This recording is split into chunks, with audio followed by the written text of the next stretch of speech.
You're listening to the Native Plants Healthy Planet podcast, presented by Pinelands Nursery. Here are your hosts, Fran Chismar and Tom Knezik.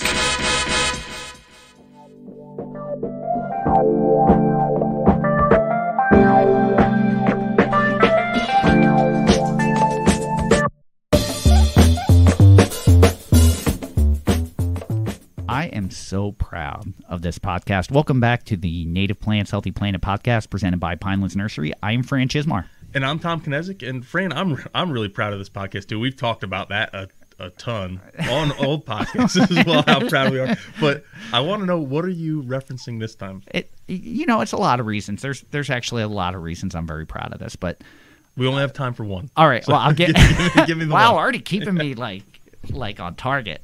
I will go back through and listen to old podcasts, but just for production value to see if there's anything we can do better. And in listening through the last couple episodes of the podcast, lately, I'm really proud of the diversity that we've embraced. And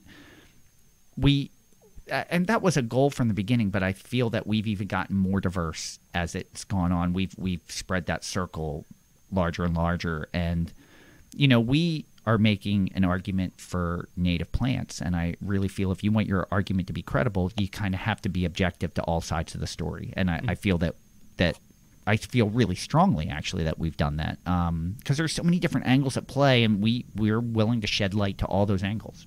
Yeah, that's very true. And we've mentioned it a bunch of times before. Our main goal when we started this was to really showcase the nonprofit organizations we got to work with, because they were doing. They had such varied goals. They the diversity of goals, but they're doing the same things to reach those goals. And really, we wanted to showcase. Well, these are organizations that you can go and join, or volunteer with, or donate money to. And then, as we've done this, we've seen, oh, hey man, we should have talked about this person. Or we're getting suggestions. Oh, we need to talk to this person, and we got a lot of requests to showcase some authors, so we brought them on. Yeah. And people might assume that most of the work we're doing is actually with these nonprofits, and we do plenty of work with a lot of these nonprofits, but that's not always the case. Most of the businesses we work with are actually for-profit companies. Oh yeah. And a lot of times they'll even partner with these nonprofits, and even then there's some instances where we're working with large corporations, companies that people at home would recognize the names of, and the organization we have on today actually brings it full circle, because they're kind of combining those large corporations with some of these nonprofits, with companies like ourselves that specialize in restoration type stuff. So and they're not even necessarily doing it for the recognition, and it's, a lot of these former guests that we've had on work with this organization, and they do work together. So one thing that, as Tom said, we always preach on the podcast is, imagine how much more work could be accomplished if these organizations could just work more closely together towards a common goal, even though their objectives may differ. And that's exactly what this organization has done. Yeah. Good work is being done by corporations that have banded together for the environment. And that really leads us into today's guest, who works for one of these larger I don't know if it's technically a corporation, but in our area, it's one of the businesses that you know of. You see commercials, you hear about it on the radio. Every time the power goes out, you're calling them on the phone trying to figure out when it's going to get turned back on. But I don't want to give our guest today too much of an intro, because I know he can give a better intro than I can. So Russ, why don't you tell us first where you work, and then the organization you're representing today, Cwrp, Corporate Wetlands Restoration Partnership. Tell us a little bit about that as well. Okay, thanks, Tom and Fran, for the build-up. I'm Russ Bernari. I'm the Manager of Environmental Policy for PSE&G, and I'm the chair of this organization that we're focused on, which is the New Jersey Corporate Wetlands Restoration Partnership. Public service, I get involved with a lot of different environmental issues and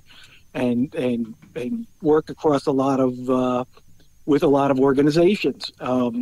That's partly what led into us being involved with this group, and chairing it for the last 15 or so years.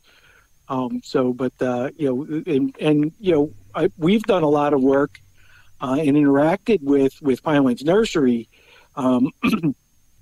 Actually, maybe in more ways than some people might think, because of some of the properties that we've had.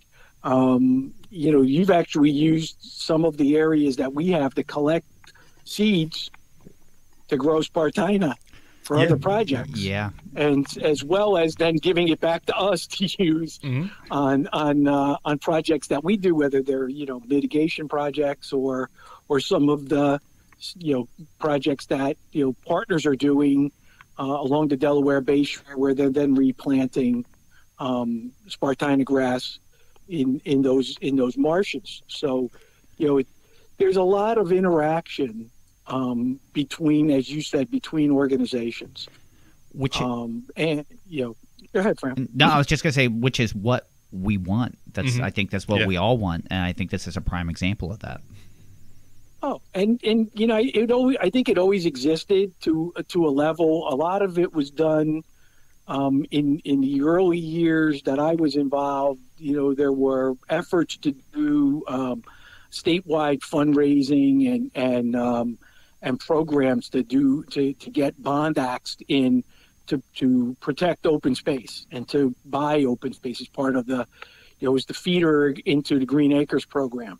And so a lot of these groups started working together on things like that, and to help get the legislation passed or the bond acts approved in the November elections. And so, there was a lot of interaction and partnership. The corporate wetlands program, sort of takes it to the next level. It came out of a national program that was formed back in 1990, actually under the Bush administration. The original focus of it was to bring all the federal agencies together and use their different authorities that they have under their creation. Each federal agency might have a different type of ability to do something. So like the Army Corps of Engineers can do rivers and harbors projects and actually do protection projects that are part of the coastal areas, but they can't buy land. But NRCS can do things with land under certain ag programs. So the idea was to sort of meld that together and be able to protect coastal wetlands and marsh areas on a national level at a time when you're really starting to see some issues with the loss of coastal marsh. And then, out of that, a couple of corporations, national corporations that were not in New Jersey, were really ones that sort of say, hey, is there a role for us? And so, that led to the creation of what's called the Coastal America Foundation, which is really the nonprofit that we work under. Okay. And it's evolved over time. There are a lot less chapters across the country, and really we're the only one that's really active as a chapter. Others kind of come in and out a little bit. Well, that's actually once in a while. That's actually one of the questions I was going to ask you. I think that the chapter that we're a part of, is that just strictly New Jersey, or is it New Jersey, New York? It's actually strictly New Jersey. So at one time we did have a chapter that was in New York, and it worked well for a few years, and then there was some changes in the corporations that were leading it, and unfortunately they weren't able to keep it going. So even though out of this national program, what I'm proud of, we have the New Jersey chapter. Is it really even still even though technically it's a national program, there's a lot of other chapters that fell the way that the New York chapter did. Like New Jersey is the prime, if you wanted a pilot program to say, or an example, this is how it should run, it would be the New Jersey chapter. Yes. Okay. And we think that part of that is it really falls back on the fact that the companies that are here are oftentimes, they're large corporations. They're part of national organizations. They have headquarters in New Jersey. So it makes it a little easier maybe to do something. Gotcha. New Jersey's just about the right size where we can say that we actually cover and work across the entire state. I mean, that was one of the goals we set for ourselves right at the beginning, was that we were going to make sure that we did projects across the state so that a company, that's maybe more South Jersey centric still sees the value of being in because there's a project that's in their geographic area. And, We have a facility that's in, along the Arthur Kill or somewhere, or, those areas. We want to make sure that we look at all those areas. We also wanted to make sure that we got different types of projects, so that there's some in urban areas, some in rural areas, some of the, in protected lands, but we wanted to make sure that we did different things, and also maybe sometimes focus on being the demonstration project for a particular type of thing. One that I could point to that I know, Pinelands was very much a part of was, quite a number of years ago now, when I look back at it, we did a series of rain gardens as pilot projects to show people in different areas of the state how a rain garden is constructed, and to use as a model, so that when someone else wanted to do one, or a landscaper wanted to promote using, putting in a rain garden, they could go to one that was already built, bring people there and say, look, this is what it looks like. It doesn't have this problem or that problem. It looks really nice. And it really wasn't that long ago. It's funny to think about it now, because rain garden is such a common thing these days, that 10 years ago, no one in New Jersey really knew that much about rain gardens. They knew the term. It was like a buzz term, but they didn't know. They're like, "Ooh, tell me more about it." It was, now it's commonplace. But 10 years, it's funny how things change in just 10 years. 10 years ago, you're putting in pilot rain gardens to educate people what they are. So it's nice to know, like, at least we've come that far that people understand what they're more commonplace. We see them being installed all the time instead of being asked what they are. Yep. They're going in. Yeah. But, I think back and I laugh sometimes, because one of the earliest things we did with that was we ran a workshop. I think it was at the Ag Center down in Monmouth County. With Monmouth County, we did it in partnership, I believe, with, if I remember right, with Rutgers, with their watershed folks, and Don came down with a bunch of blue flag irises in little plastic, in cups to give away to people. And I'm proud to say that I still have mine spreading all over my property. Awesome. I know. I know that I spoke at one little. Yeah, I was gonna say, I know that I spoke at a few of those Rutgers-oriented rain garden certification programs, which was nice to say, and there were great turnouts for that. It was wonderful. So I'm also glad to hear that iris is still surviving for you. So, that's Russ, I want to take a quick step back. Okay. Because your position, for those of you not in the New Jersey, New York area, PSE&G stands for Public Service Election Gas. It's basically a local utility company. I would think when most people think of their local utility company, wherever they are in the country, they aren't thinking about the environment. They aren't or putting those two parts together, saying, "Oh, this utility company or this corporation," because it's CWRP is more than just utility companies, it's corporations. They aren't thinking, well, what do they have to do with the environment? They're thinking, oh, they're working on telephone poles, they have the power plants, they are doing, they're thinking electric lines. What is so important? Let me rephrase that. Why does corporations like PSE&G or some of the other corporations, the CWRP, see so much importance in the environment and taking care of the areas that they're doing business in? Part of it is, those corporations and the people that work there are you normally live in the area and the state where they work, and so it's that those areas are important to them, to their employees. They're important to the health and the quality of life that people come to expect. So that's one tie. One tie is that fact that we're part of the community, and we see that as an important piece. The other is that you're in the community doing things, and you hear feedback from your customers, from the community around you, and they look for you to be a leader and be involved in things that are important to them. Now, from our perspective as a company, some of the other links are that we have a lot of exposure in land. We have right of ways, we have other things that we manage, and we've come to look at those things as a resource to use to promote some of the environmental benefits. Now, because of climate change and other things, it's even becoming more of a focus of companies who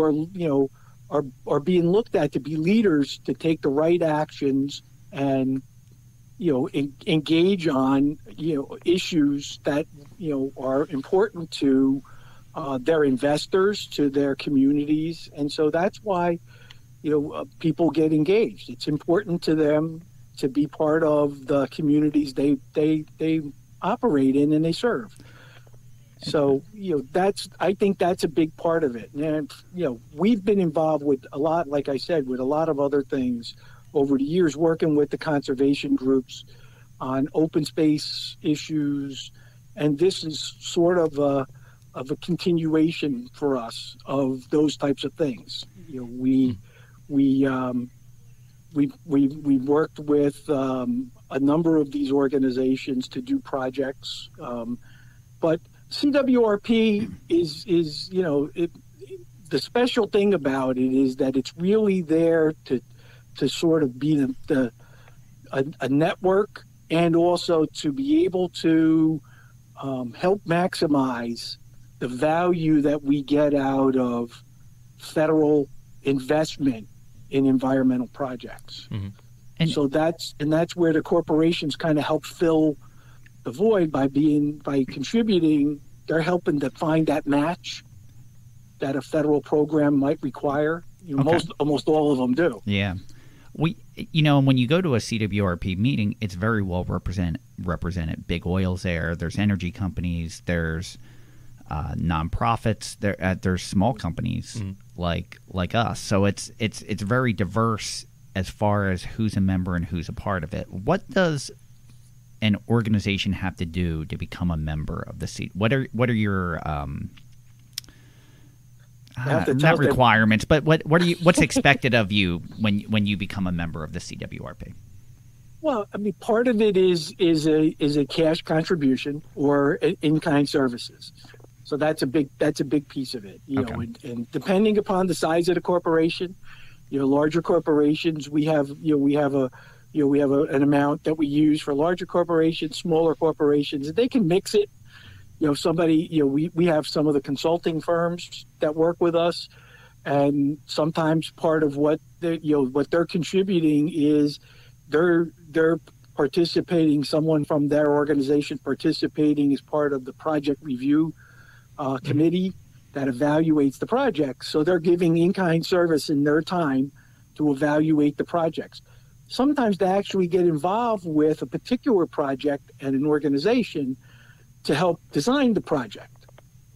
And so they work from that side, or they contribute, their work on, implementing a project as part of, so that, their contribution. But we try to keep it, and even the nonprofits that are part of it have a piece of that. It's a much smaller piece, but they do the same thing. They either give some level of in-kind service or a cash contribution to the whole.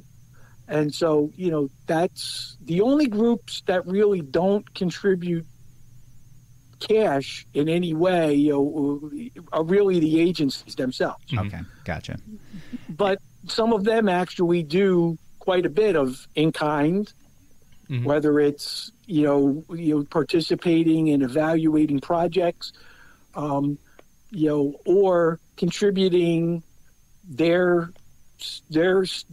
organization, their agency to a particular project. Sometimes, like U.S. Fish and Wildlife might have plants or seed that they contribute to a project.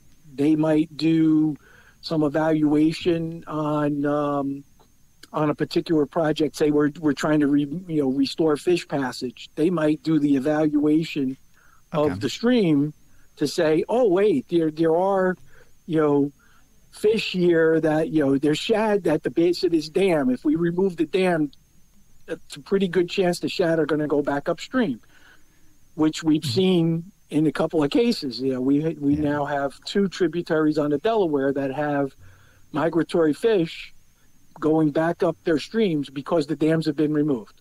And I'll point out for our listeners, you actually heard a little bit about this in was it the Nature Conservancy? Yeah, episode? Michelle de Blasio. And Russ, you actually sent us a map of a lot of the projects that CWRP had been was either had completed or was working on or had proposals in the works on. And like you said earlier, you wanted a lot of coverage for the entire state. There's dots all over all over the entire state. I was really impressed. And I was even more impressed because it was projects that we've talked about on our podcast, projects that I knew about through work, but I didn't realize that they traced back to CWRP.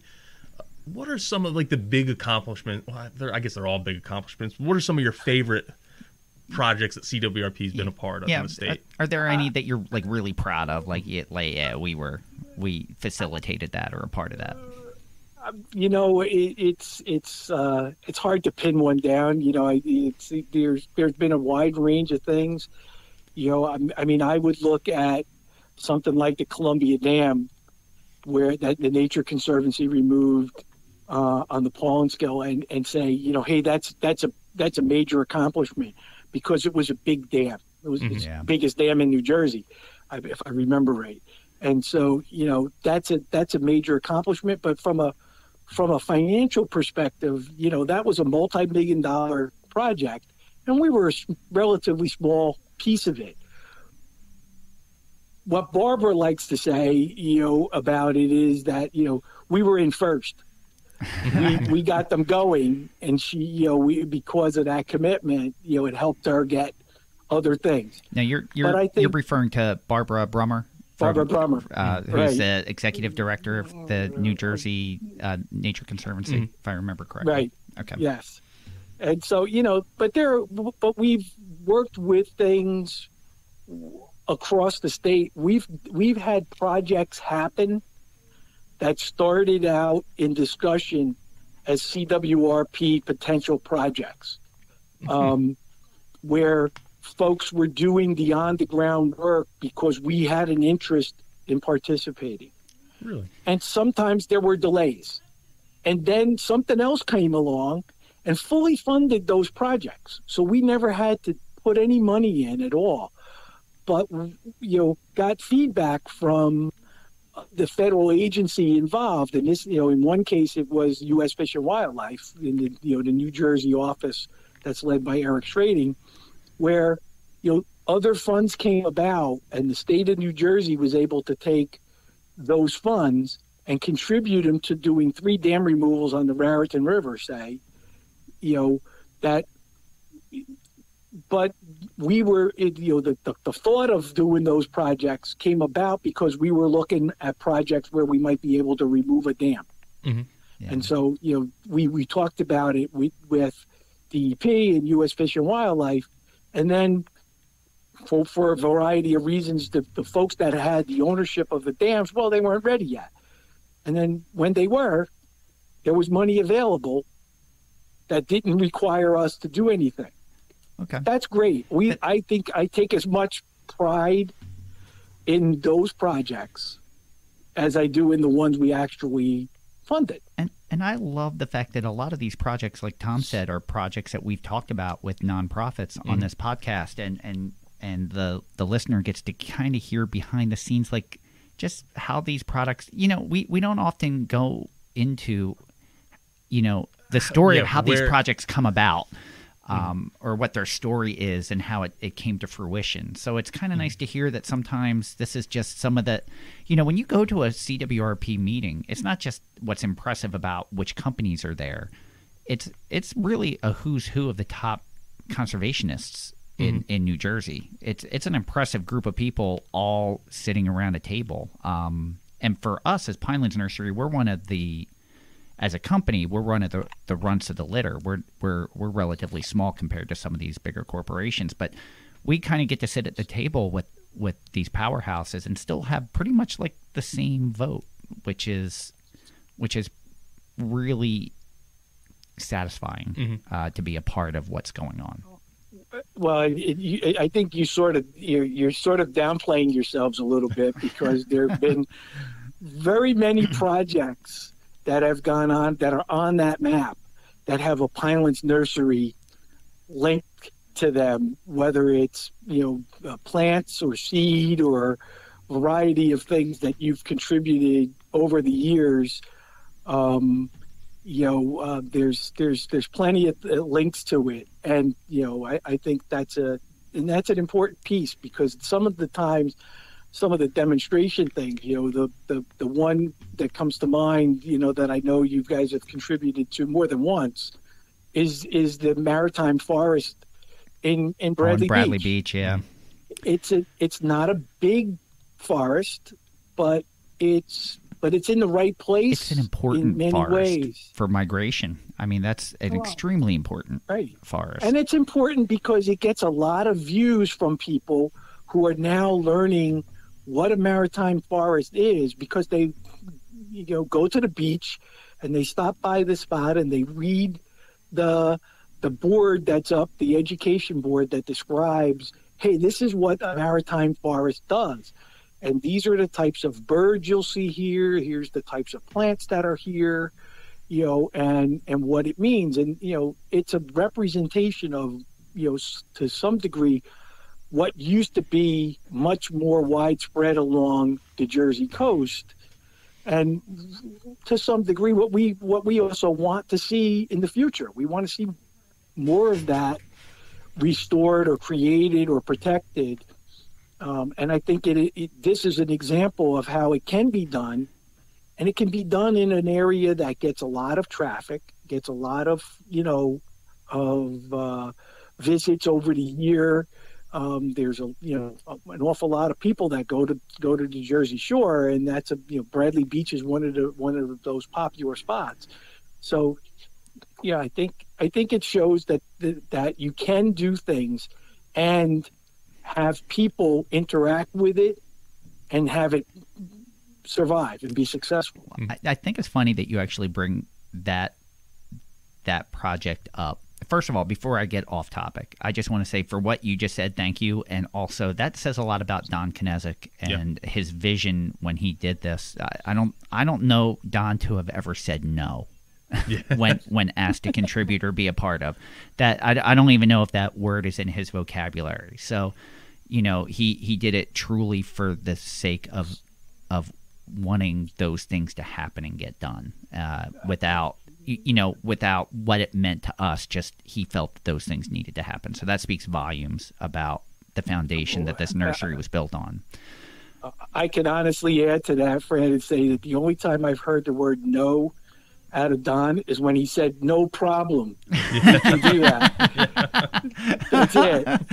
But the Bradley Beach, actually, in our Native Plants Healthy Planet Facebook group, one of our listeners posted photos of a beach in, I don't know if it was Caribbean or South America, just saying, look at the habitat, the trees and everything like that. Why isn't that something we see here locally? Like, and we said, a lot of people, I think Tom actually responded, discredit, they don't want their $1 million views blocked. It all started because my wife and I took a trip to Ocean Grove, or we were actually in Asbury Park, walked down the boardwalk to Ocean Grove, and Asbury Park is very developed on the beachfront, Ocean Grove is not nearly as developed, and actually they had full dunes that were planted. Well, I took the pictures because the seaside goldenrod was blooming right then. It looked really, really beautiful. The ocean in the background, you see the dune. And then he said, "Oh, why don't we do more of this?" Because I guess he was on vacation. I forget who it was. It was Patrick Gilliam. Yeah, and so he was on vacation and saying, "Hey, this is from where I was on vacation, and there's all kinds of plants and trees right on the beach." And the place that popped in my mind was Long Island. Well, you have Island Beach State Park. Sorry, and then Long Beach Island has Barnegat Light State Park, and that's how it probably the whole island used to look like that at one point, probably even bigger and more and bushier. Yeah. But Bradley Beach is a great example too, and the efforts of Captain Al and the American Littoral Society has been wonderful, trying to keep that going and keep that safe and restored. And the other part of it is it's them and the municipal folks in Bradley Beach, the DPW staff, the elected officials who are engaged and participating. It brings everybody together, and a lot of these projects do. You have the stream restoration work that's being done up in Sussex County with Wallkill, involving school boards and schools and students going out and working with them to plant the trees, some of which they got from the Roots to Rivers program with Michelle, which probably came from Pinelands Nursery. They may have, yeah. But it involves the projects themselves also have a whole network of people that are part of them, and that's part of what we look at. When we're looking at a project, it's we're going to fund a piece of this. We want to make sure we're supporting it, but it needs to have other roles, other people being participants, whether it's the local government, the county government, a nonprofit organization in a community, a friends group, or different things like that. And there have been some of these projects that have been done or being done now that were folks were working on them and planning them and trying to get something done about them for 10, 15 years. And they keep it alive and they keep doing something, and then there's an opportunity because maybe as we had after Sandy, we had the National Fish and Wildlife Foundation was given money to put out to do restoration projects, to do resilience projects. So then they provided funding that had to be matched, but people that had projects that were ready to go, that's what they were looking for. They were looking for projects where hey, all the design's been done, and we're going to give you money. We want you to construct this in 2 years. Oh, yeah, we saw that heavily after Hurricane Sandy. It's like, what projects are shovel ready? Let's go, and that's right. That's wonderful. I want to touch on one thing that you said, and this will be a perfect opportunity for Tom to give an update. You mentioned the people working together and elected officials, and it does take a team, and those elected officials need to understand the value of their natural resources to get some of these things done, because not every elected official understands the environmental impacts or has the same concerns. We see it whenever there's a shift in government, what money is allocated or available or not. So as a past guest, we had Millstone Cove Watershed.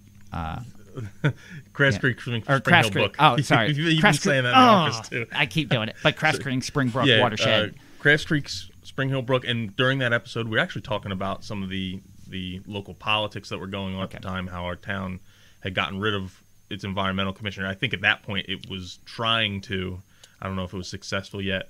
Well, kind of right around when we aired that episode, a writing campaign started with some folks that were on that environmental commission, and part of that Crafts Creek, Spring Hill Yeah. watershed, and which I think everyone can kind of expect. Writing campaigns are really, really hard, even at the local level, to garner thousands of votes, especially in the year of a presidential election where you need lots and lots of votes. Yeah. Well, this write-in campaign actually won, which was really two seats? two seats on our local township committee, and they basically ran on the platform of we need an environmental commission, we need to have oversight if we're going to develop, not just general oversight, but specifically for the environment, and that was their main purpose, and they won. That was their platform, yeah. So, and that was thousands of votes. Yeah, I think it was like 2,500 for them, and then 2,000 for the opposition. So it's still fairly divided. Yeah. But to not have been on the ballot, it was interesting to see how many votes they actually got. So if you're passionate about it, it works. Yep. It does work.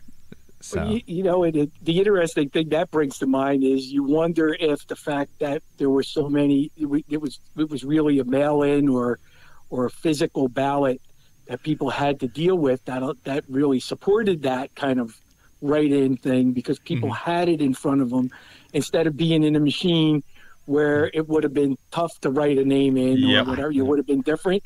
You just wonder that maybe the fact that someone had a piece of paper made it easier for them to write it in. Yeah, they were actually facilitated it.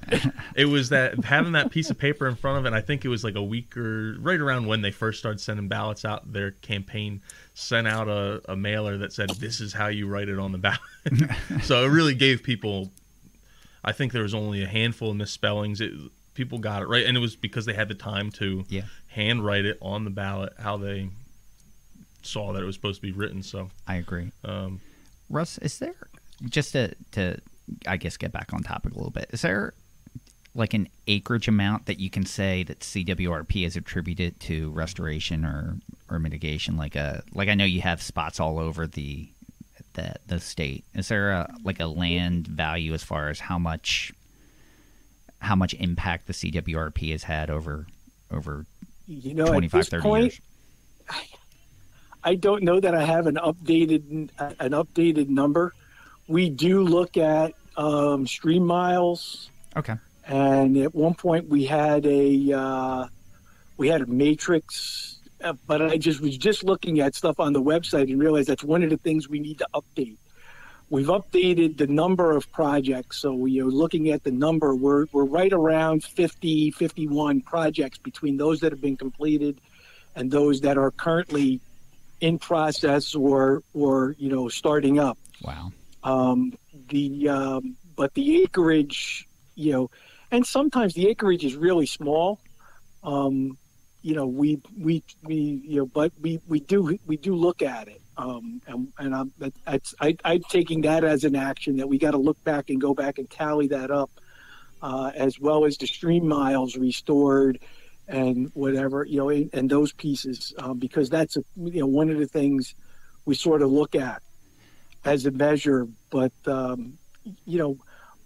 think more importantly for us is also the number of organizations that between the members and also the folks that are working on projects that are really part of this. I think, going back to what you said earlier, though, the range of companies, I mean, the range is great. We've had we do have some of the, really large corporations in the state, whether they're pharma companies or oil or energy. And we have quite a few of the, smaller business companies that really fit into the consultants or the support organizations that are actually doing projects like this, that partner with us. And, the NGO members, are just as important, and that varies. Most are statewide organizations, and that's part of what we try to have the larger groups participate, but the projects have been with a whole host of much smaller organizations as well that I think we've had the ability to help get projects implemented that would not have been done otherwise, because they get exposure to the expertise of those consulting organizations, or they get an opportunity to pitch something to U.S. Fish and Wildlife, and then they get someone, from U.S. Fish and Wildlife that works with them to say, oh, if you did this, we could really make this work. And now they have, a partner, a federal partner, who brings something to the table, and that helps get other things. It helps them maybe get, funding from a NOAA program that they might not have gotten, or they might not have even thought about, because they would have never heard of. Yeah. But because they're working through this network, we share that information. Hey, there's a grant thing out, anybody that's interested, or you got a project that fits into, this category, hey, go for it. And apply to Region 2 EPA to get such and such. Yeah, the brain trust of that group is phenomenal. It really is. I have a question for you that's a little bit of a loaded gun. So, go for it. New Jersey. And we can only really speak for New Jersey. It's, as you mentioned, you try to really cover all areas. And even though New Jersey is an extremely populated state, it's not a huge state. You can get from north to south in, was it less than 4? Yeah, 3.5 hours, and you can get from east to west, depending on where you're at. It could be a little over an hour. Yeah, so it's not huge, but it's populated, but it's really diverse as well. I mean, you have a little bit of everything from coastal plain to Piedmont to Pine Barrens to to rocky to flat to farmland. It's diverse, and the beaches. How do you feel? And I'm sure it's a lot different for New Jersey as it would be as a state that's as large as, say, Texas or California. But how do you feel like all the organizations work together as far as state agency? You have, like you said, U.S. Fish and Wildlife. You have so many different agencies at play. How do you think the communication overall is for the state between all these agencies?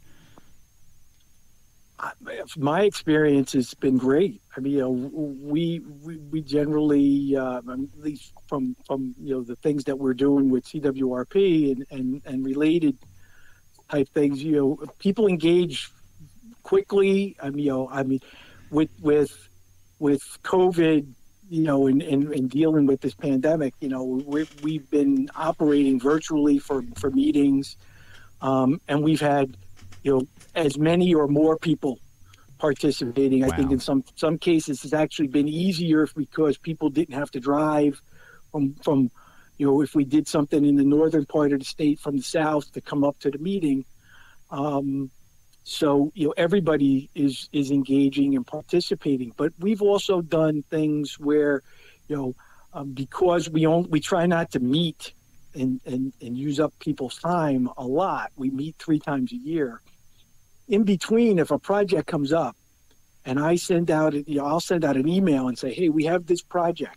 The project review committee reviewed it on such and such a day. They recommend that we fund it.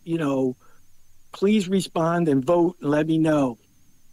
And what you think, and within, hours, I've gotten responses back from a good majority of the membership. Wow.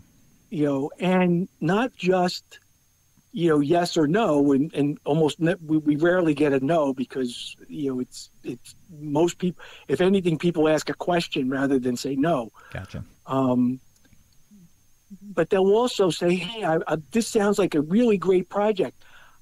Who's the lead person should I reach out to? Because I got an idea that might help them do such and such, or I might be able to help bring a bunch of volunteers out or something, and so usually there's that support network. People jump in. What's impressive about that, really, it's because there's so many different I don't want to say agendas, so many different reasons, that companies want to be involved and so forth. There's so many different goals. And I can say what's impressive for me is if you look at New Jersey has a state association for nurserymen, it's the NJNLA. It's difficult because South Jersey feels that it's a different scenario as North Jersey. And I'm not saying that that's not true, but there's a disparity between different parts of the state and working together as far as how they're represented and how their needs and goals are represented. Where CWRP is representing so many different interests and so many different organizations that are able to find a common ground and a common goal to work together. I think that's unusual. I don't disagree. I think it's unusual. And part of it goes back to what I said earlier about we made a very strong commitment from day one with the gentleman who was working for the company who retired quite a number of years ago, who led this when we first started it and handed it to me, John Belletto. Okay.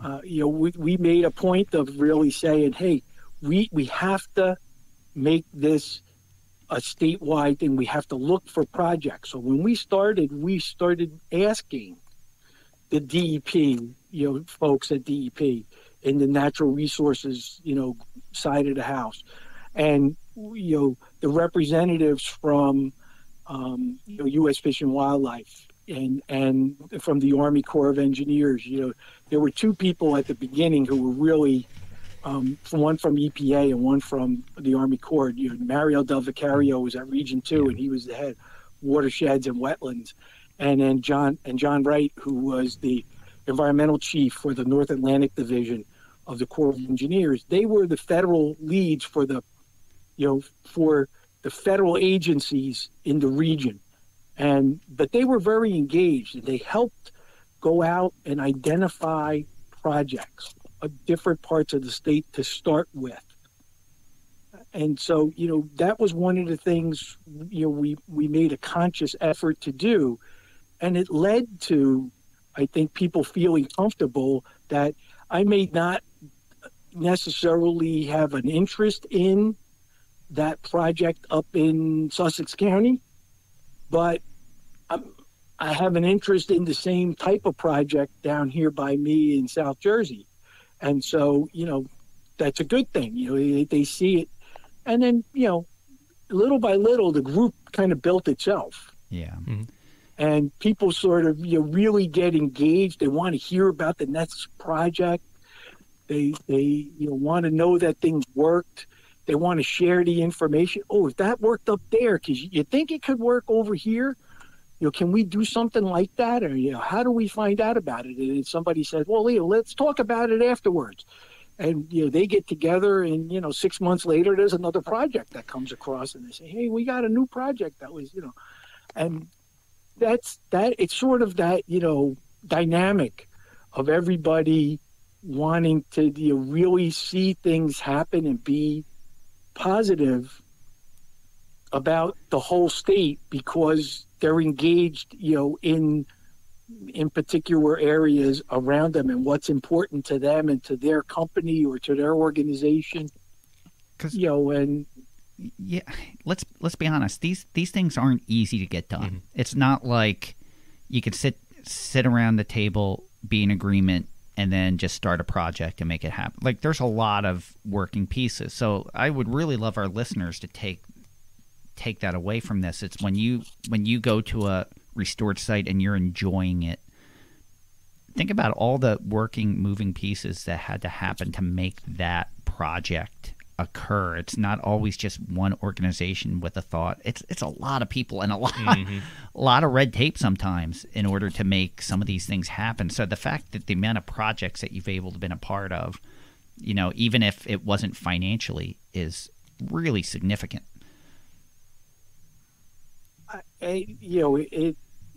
That's the pleasure I get out of it. Yeah. Is seeing this happen, never having been, in all the years we've been doing it, never having been in a situation where there was really any kind of disagreement, if well, and I'm sure you were at the meeting. I know at least at the one we had on, at the nursery. Yeah. When we vote, we sort of follow, parliamentary rules very lightly. It's like this, everybody in favor of this, and I don't necessarily count votes. No, but you can tell. But there's when I say, does anybody have a problem? There's never been a problem. I've had questions. No, and it's I think the last meeting I was at was the one at Port Newark. That we were happy to be a part of that restoration, and no, it was at Firmenich. At Firmenich, yeah, and it's when everyone in favor and moving forward, there's a lot of yays and a lot of hands up. So it's it's nice to see everyone working together. It really is. So I'm going to change the topic a little bit. Okay. Do you have a question before I change the topic? I was going to say, we just shared a short video of that Firmenich project in our Facebook group. Yeah.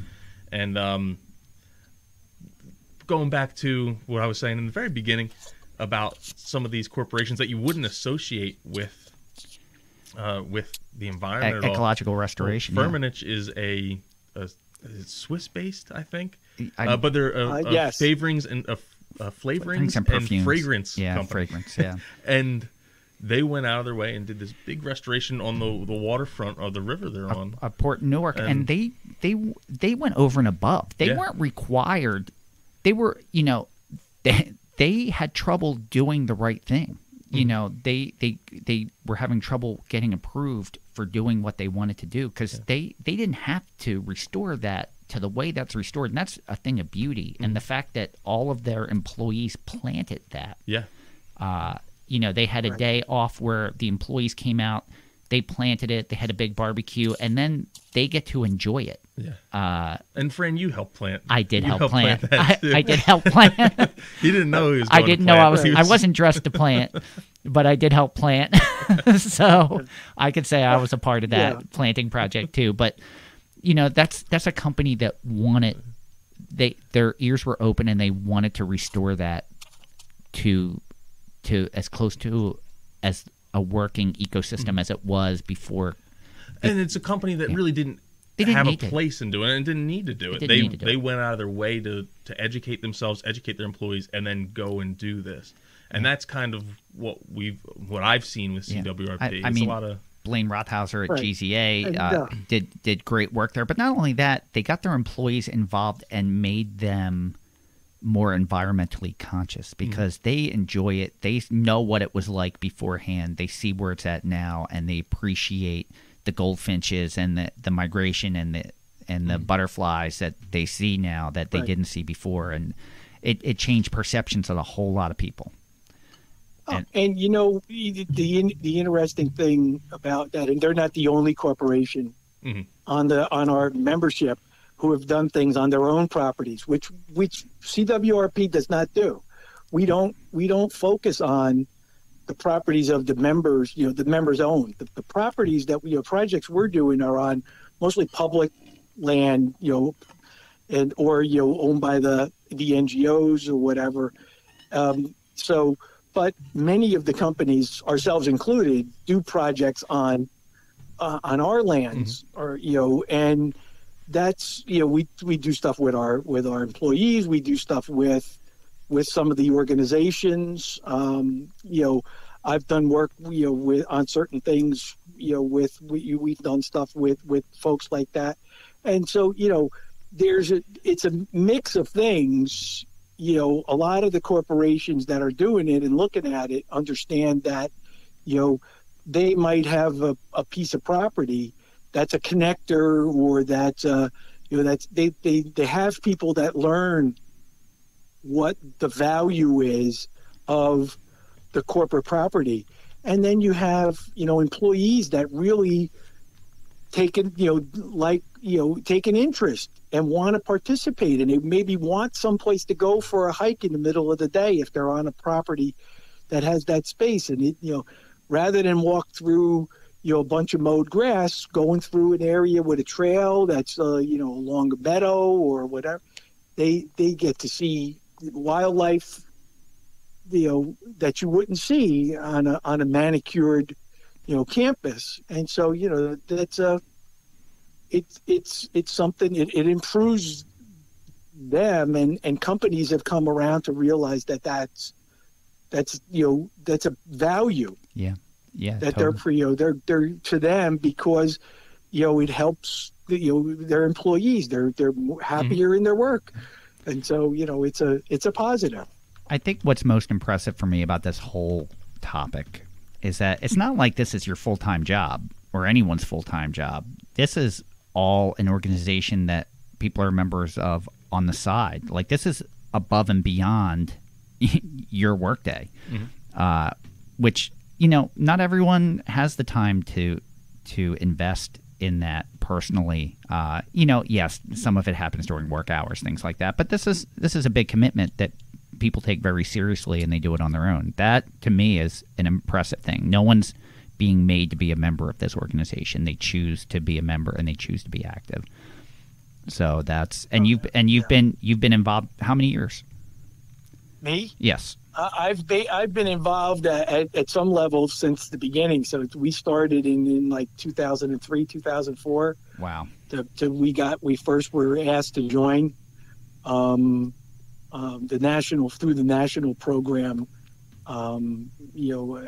Actually, as a result of a project that was being done in Camden to put a fish ladder on the Cwrp River, that we had helped with as a company, and it was added. That project got a national award, a partnership award, and during that interaction, my then vice president was asked, "Hey, how come you're not part of this corporate wetlands group?" And he was like, "What's that?" And the next thing I know, we were involved. Awesome.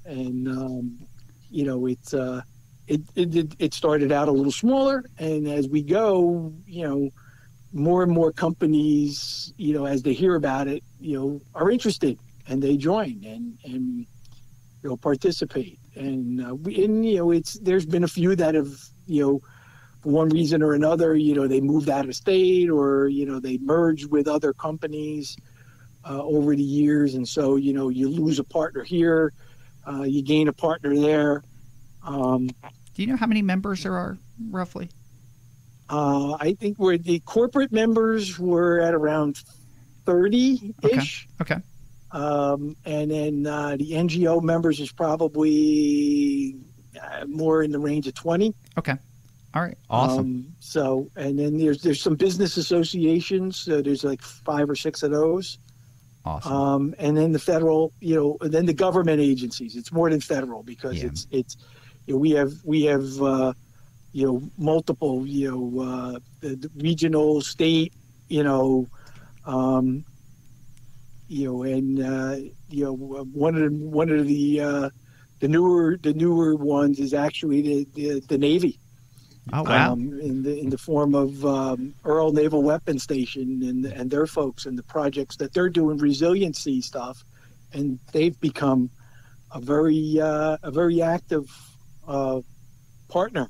Wow. With us. We just had at the last meeting an update presentation on some of the things that they're doing, really focused on investing in protections for their facilities in the state, whether it's Earl or McGuire Dix, Lakehurst, or others. There's a need from a standpoint of the changing weather things and all of the, they've determined that there's risks, and the government is investing in that, and there's advantages that then using some of that to partner, and that's where we're they're getting involved. So it's it's to again, for me it's really a pleasure to do and to be a part of. Everything, every bit of money that actually comes in goes to projects. That's awesome. There's all the administrative stuff that we do with it. the treasurer for the national organization, the guy who runs the national, foundation piece that collects all the funds, he's a retiree. He does it as a volunteer. All of our work, is really done by the members as volunteers. Wow. So, it's nice to look back every year and say, oh, we did this. Let me ask you this, because I love hearing how passionate you are about this. What led you to on your way to the environmental industry? What was the path that you took, and how did you end up doing what you do? It was being willing to listen to somebody offer me an opportunity, and not say, I can't do that. Really, I mean, I was working in a generating station as a maintenance supervisor. Wow. I had a station manager when this was mostly on the compliance side now at the time. Yeah. But, things were changing. We were getting more and more regulatory things, and the company chose to, create positions for environmental specialists to manage those issues. And so, he came to me one day, actually Friday afternoon, and said, hey, I got an opportunity for you. I want you to listen to this. I said, hey, I'm here. I'm listening. He says, we're looking to add an environmental compliance person. We decided we needed a second person to work on things. There's more regulation coming out. This was late 1989. Okay. Right after, right around the time of the Exxon Valdez and some other things that went on, on an international level. Gotcha. And so, I thought you might be interested in trying something different. I sort of said, look, I don't know much about any of these environmental regulations. It's not my background at all. And he said, look, I understand that, but we really want people that know the facility to be in these positions, because we feel that, you can learn the environmental, the regulations that you have to comply with, but we need you to know the people here and how the facility works and what our issues are to better manage them. And I said, well, I'm willing to do it, but what? And he said, you can go back to school. You can take regular, these regulation classes. You can go get your master's or whatever, and we're going to support that. Wow. And I said, okay, I'm open. Let's try it. I said, worst that could happen is it doesn't work. And, his response was, okay, Monday morning when you come in, you're the new environmental guy. Wow. And that was 31 years ago. Wow. So I've now spent the majority of my career in some form of environmental work for the company. It was in compliance stuff. I did actual remediation work, some of the properties that we had to manage under those programs with DEP. And I've been doing policy work now for just about 20 years. Wow. And how many people are have environmental focused careers at PSE&G now? I would say it's probably a little over 100. Wow. All told. Wow. That are directly in doing environmental work, compliance work, or supporting the businesses on those issues. That's impressive. That's impressive. The permitting folks that work on, on the utility projects when we have to build a transmission line or substations, or, that's inclusive of all those different folks. Do you have an environmental hero? An environmental hero? Yeah. I'm just see, curious. that's a tough question. I think Fran was hoping he'd say it we was just him. we just lost someone who was very influential in the state of New Jersey, Tom Gilmore. He is certainly one of my environmental heroes. Okay. For the way he dealt with things and how he engaged people and really set a standard for developing partnerships and all, and really represented some of the things I try to do for myself and how I try to work with people and work with this group. But there are others across the state, over the years that I've had the opportunity to work with and be around. Some of the legends in the New Jersey in the area conservation groups. Yeah. Whether it's Candy Ashman, or one of the folks I got to work with who was at the Academy of Sciences in Philadelphia, Ruth Patrick, who was someone she lived to be 104 years old. Wow.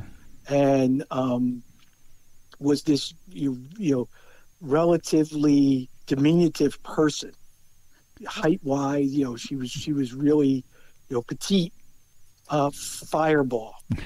And just a passionate person relative to water quality and restoring water things and being engaged, and to have had the opportunity to know her and work with her on some level was just a great experience for me.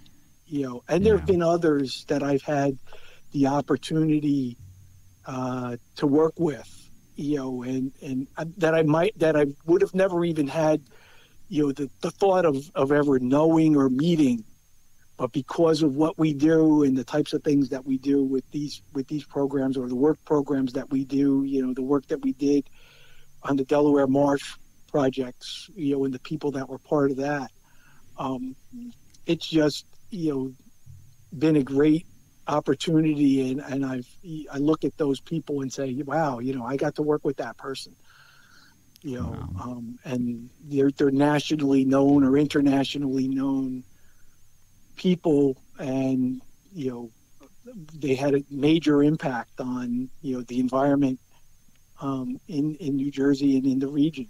Wow. So that's awesome.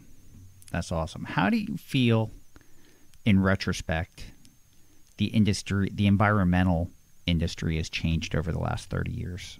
Do you think it's gotten easier, harder, more complex, more awareness? I think in general, there's certainly much more awareness of environmental issues, and from a broader, I think a broader portion of the population. Does it need to continue? Yes, it certainly does. But I think in general, it's certainly broader than maybe what it was 30 or so years ago. I mean, at the same time, I think it's certainly changed in a lot of ways. Yeah. And go ahead, ask a question. I'm sorry, I didn't want to cut you off. I apologize. No, that's okay. Go ahead. I was going to say, 30 years ago, would you have ever have thought that the use of single-use plastics would have been banned in New Jersey? I don't think so. It still surprises me, still shocks me that was passed. And I think at the same time, 30 years ago, maybe single-use plastics weren't as prevalent in everything that they came to be. They certainly weren't the big topic or the big issue 30 years ago. 30 years ago, people were focused more on real higher level maybe impacts, Gotcha. Oil spills, and things like that, and things that people look back on now and say, they were major catastrophes, where you had, facilities that had explosions or things like that where there were impacts. And so people were focused on that, I think, on a different level of issue. Gotcha. And as the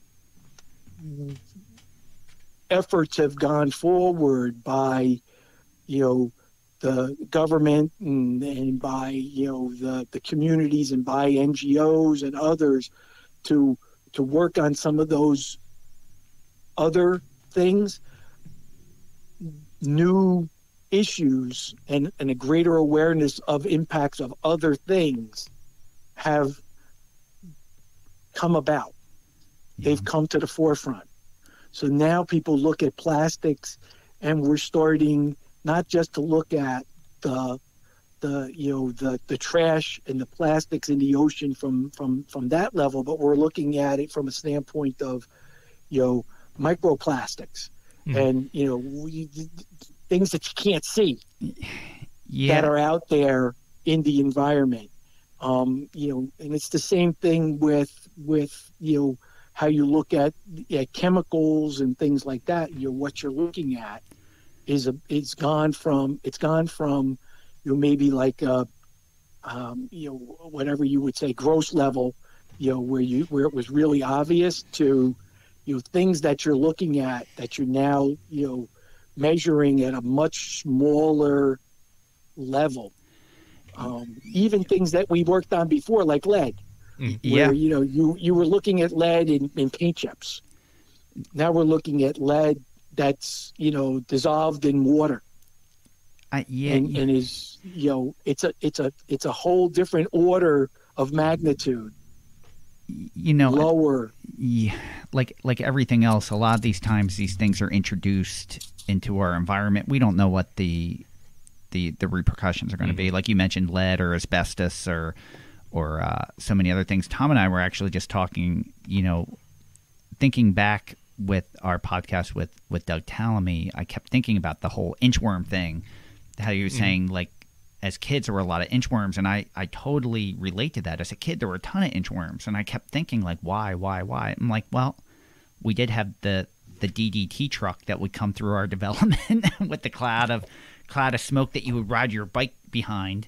That was one thing that we introduced without realizing everything that it would affect, and then I started thinking about what hosted the inchworms, and it was Canadian yews, which are native in the Northeast and Texas canadensis and in the upper Midwest.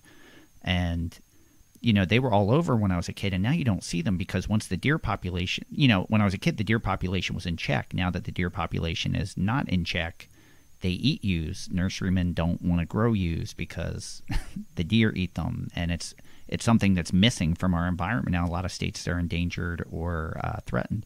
So it's just, those are all things that we introduced, and you just don't know that those are the consequences at the time. I think we've gotten smarter before we introduce something, but like, I don't think we're spraying DDT in smoke clouds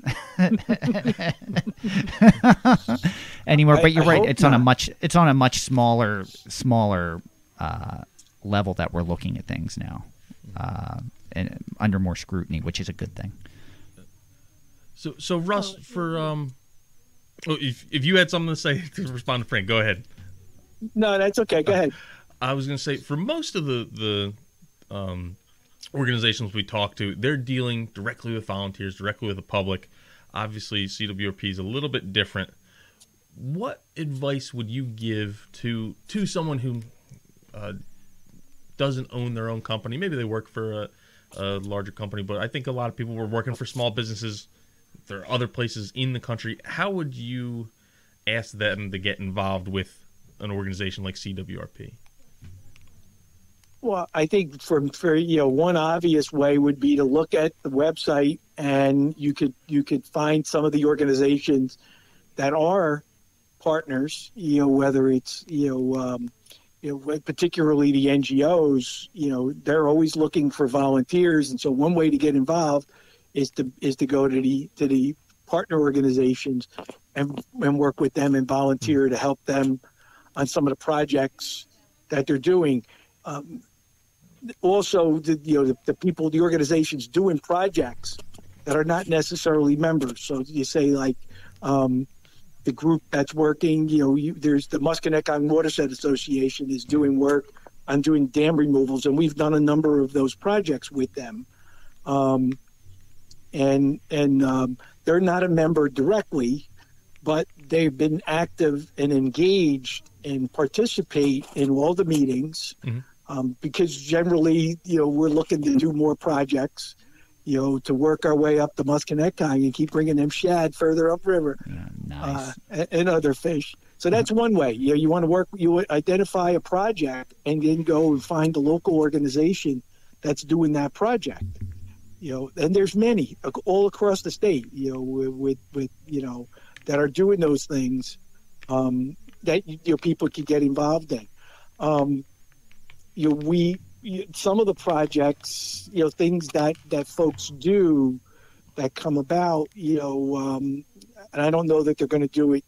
They're going to be able to do it this year, but the Littoral Society has one project where they collect Christmas trees and then use the Christmas trees with volunteers to go out and do a living shoreline, a marsh restoration type project where they're using they build a little, cradle area where they then put the trees, and the trees are used to slow down the waves and allow the sediment to come through and then settle down and sort of, help rebuild the marsh area.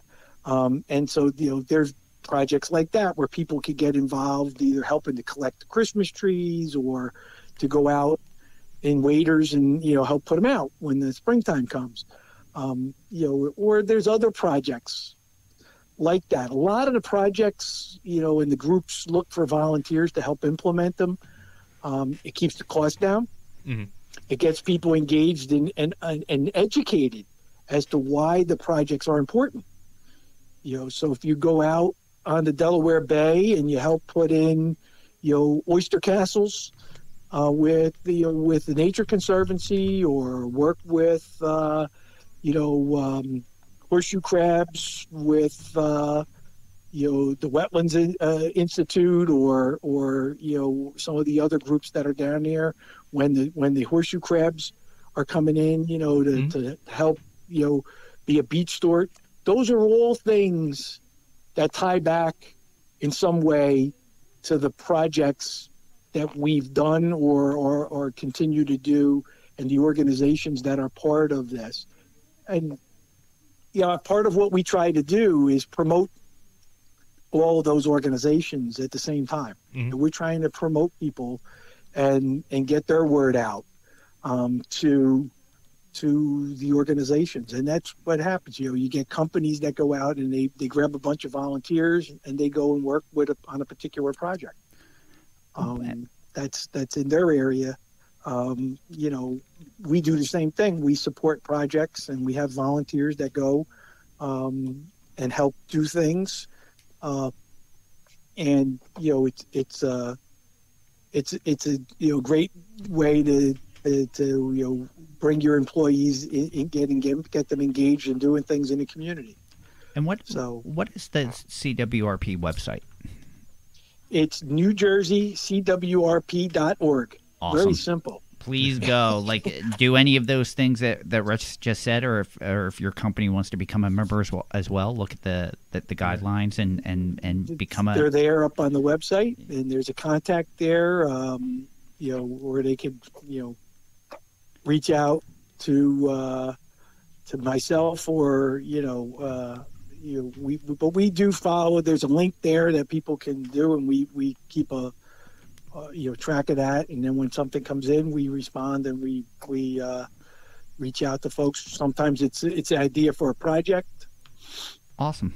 People ask, how do we apply? We send them the form to fill out, and here's the form. Here's how it goes. We don't have cycles, so stuff comes in anytime. All right. And then we send it to the project review folks, and they kind of look at it and they ask questions. Sometimes and look and say, where is this project, right now in design, or, things like that. But there's and it's a wide range of different things, all across, as you can see from that map. And there's also a story map version of stuff that's up on the website. That it's an interactive map that it's not just a hard copy. That is maintained and kept current. Awesome. Within reason. All right. It is now the moment of truth. It's the final question. The final question. What is your favorite native plant? I'm prepared. All right. Let's hear it. I will say that I won't necessarily call this favorite. Okay. But it's certainly the most unusual plant that I have on my property. All right. Let's hear it. It's a Hearts of Burston shrub. Okay. I don't know the scientific name for it, but it's one that is not very prevalent right now in the state of New Jersey. Okay. It's very unique. The seed packet it actually bursts out, and it has the seeds are red seeds that sort of hang out, and they look like a heart hanging out underneath the seed pod, underneath the flower pod. Oh. It was one that someone at the DNR Greenway at one point, when they first started growing some native plants. Okay. One of their folks, Jared, had gone out and he was walking through an area, and he saw this plant, and he took some of the seeds and he tried to propagate it, and he got some of them to grow. And when I was there to buy other plants, he sort of, handed me 3 of these things and said, I don't know if these things are going to, how they're going to do. So try them out for me. And I have them growing in my backyard in the shade. They're now about, I guess a couple of them are about 7 feet tall. Wow. They're not they don't get very thick, but they're doing well. They're there and they're spreading. Awesome. So I wasn't familiar with that plant. I'm not familiar with it I had to either. look it up. And no, it's actually really cool. It's also known as American strawberry bush, and or regular strawberry bush, or Brook euonymus, Hearts of Burston, Burston heart, okay, all right. or wahoo. Yeah. Green name. And the scientific name is Euonymus americanus. Yes, I wasn't aware of it by that. I know that plant. Yeah, and it looks really cool. And we talk about burning bush, which is an invasive euonymus. Here you have native euonymus right here in New Jersey. So just make good choices. There you go. That's a great and another great organization, DNR Greenway, that you mentioned too. That's another fantastic organization. We have quite a few in New Jersey that are, and for the most part, they partner, they work together, really try to maximize their talents and their resources on things. So DNR is a big focus in the Sourlands area there in Mercer County, being their sort of home base. So they're very active there. But other organizations are there as well. New Jersey Conservation Foundation has a bunch of properties there, and they're engaged with them. Friends of Hopewell Valley are right there. There's Hopewell Valley, right? Right. So they're and that's the thing, and they interact a lot with some of the other groups. The Watershed Institute. That's very in headquartered in the same area, but they on the other hand do a lot of work to support watershed groups across the state by helping with training and that type of thing. So there's a lot of, I mean, for the most part, I think, really particularly with the conservation organizations, they work together. They really try to focus on what's good for the state, what's good for, the larger whole, and bringing those things and protecting the ecosystems and the sensitive places around the state. Oh, they're the frontline warriors. There are quite a few of those. Yeah, they're the frontline warriors. So, so this is the time of the podcast where we kind of give everyone a final thought. So we open up the floor to you. You can use the time to summarize, to mention something maybe we didn't cover. Anything you want to say, the floor is yours. Wish away. Oh, and I think for me, the big part of what the New Jersey CWRP is, the key word in it is partnership.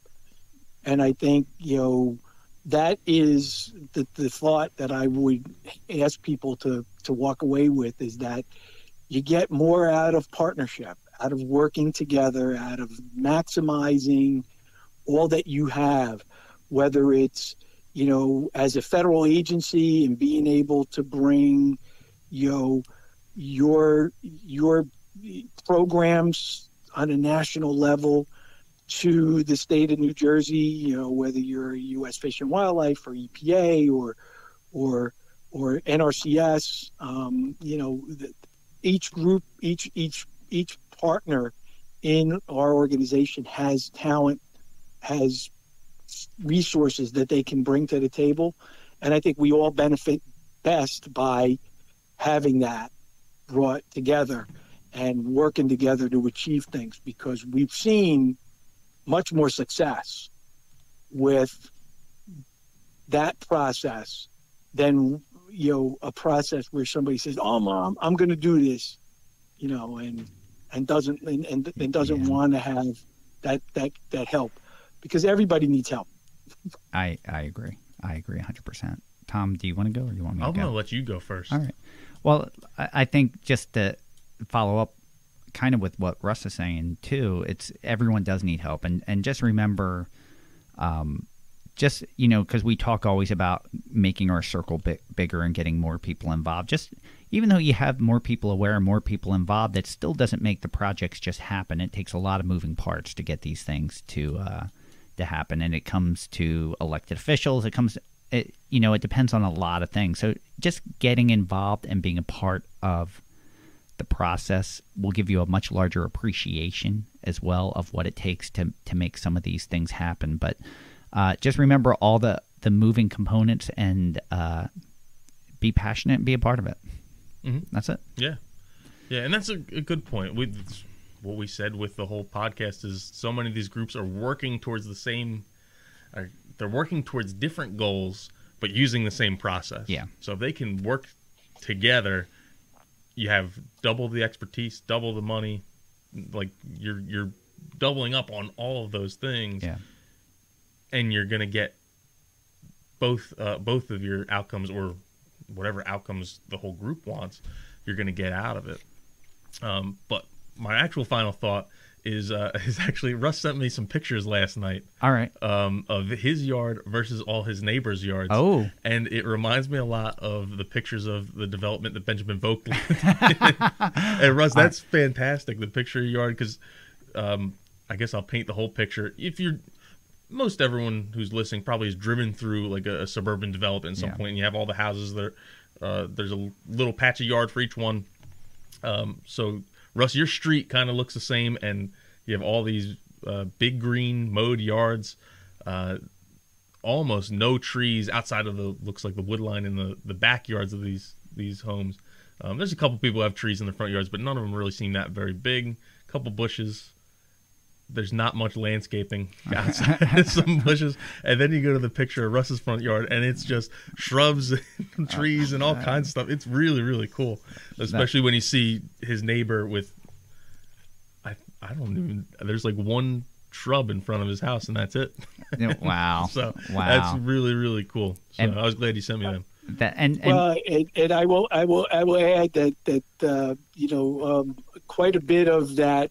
What's growing there, particularly the trees and the shrubs, there's redbud trees, there's pepper bush. It's a big redbud. Now that I'm looking at the picture, there's a winterberry bush that's there. every single one of those started out as a 6-inch seedling from Pinelands Nursery in a coffee mug. Oh, there. Every single one. I'm using my coffee mug right now. That's a desire. So, and a couple of them are seedlings that came off of the originals that I moved, particularly the pepper bush, which seems to love to spread in my ground, which is clay mostly. So the roots kind of spread over, and another piece pops off, and I cut it off and I move it. Awesome. And so it's certain things have done well. Awesome. I was telling a friend the other day, the one thing that I haven't been successful with is witch hazel. So that's a little more difficult. It doesn't really like the clay.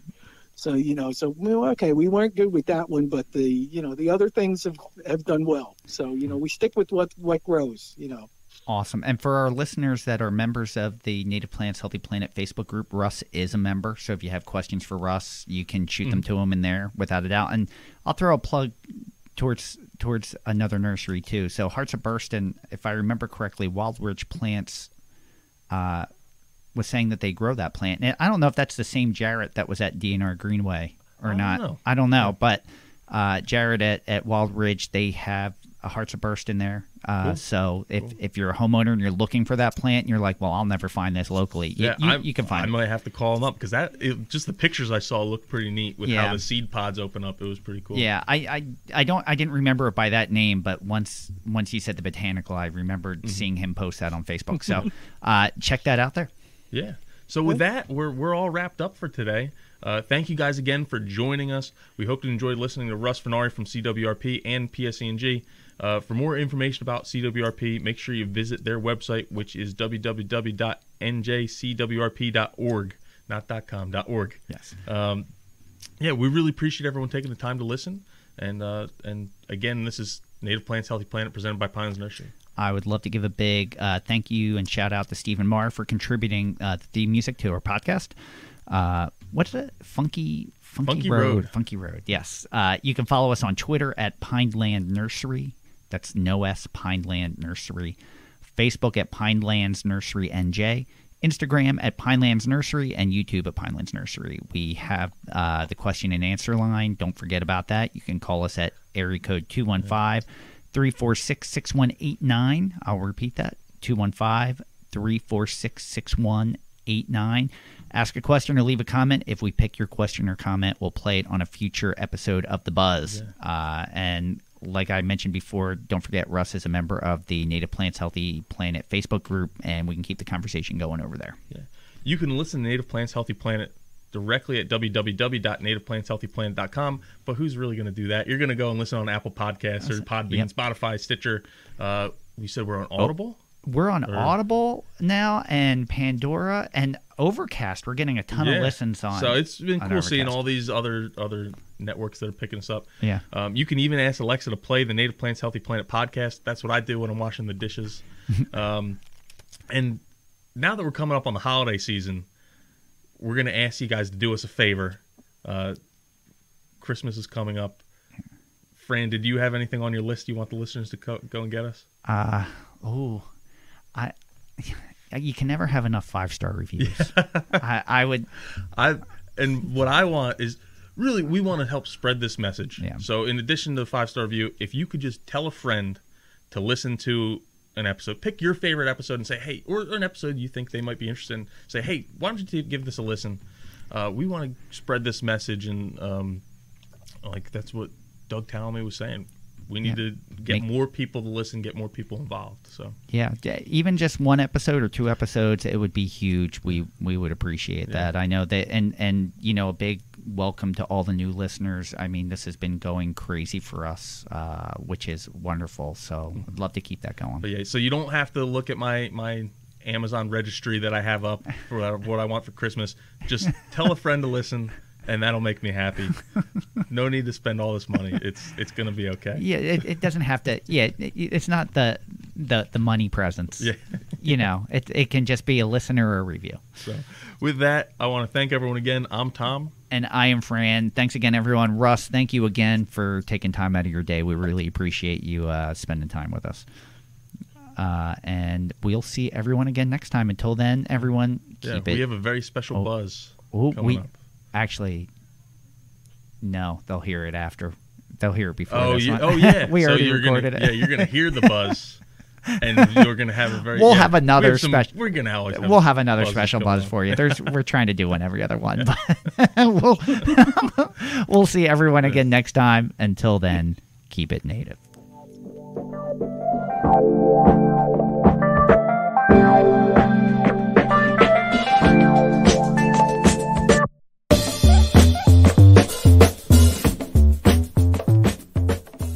Thank you for listening to the Native Plants Healthy Planet podcast, presented by Pinelands Nursery. Remember to like, share, follow, and comment.